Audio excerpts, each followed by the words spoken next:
Il n'y a pas de référence. Alors, pour l'époque, on flotte, c'est le temps présent, mais dans une dimension parallèle, on pourrait dire. Parce qu'on reconnaît le Paris de maintenant. Il y a plein de gens qu'on voit circuler dans les rues, mais toutes les voitures sont différentes, par exemple.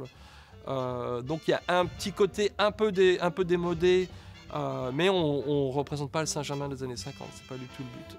Donc il fallait quand même qu'il y ait une certaine modernité. Donc le problème, si on met le jazz dans le contexte de l'époque, le passionné de jazz maintenant, c'est pas vraiment un punk du tout. Donc il faut trouver. Moi, je me suis bien intéressé au jazz parce que mon père était un grand fan de Duke Ellington, donc j'ai grandi avec ça.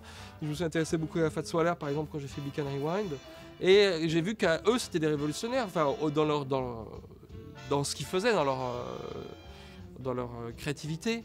Donc il faut essayer de retrouver ça, et c'est justement pas en recompilant une période ou un style qui est déjà suranné, qui a été vu 50 fois. Donc il faut essayer de trouver un truc qui soit différent. Parce qu'avec Michel, on voulait que ça soit intemporel et ni futuriste, ni... Parce que futuriste, c'est toujours... on sait pas ce que sera fait le futur, quoi. Moi, je sais pas.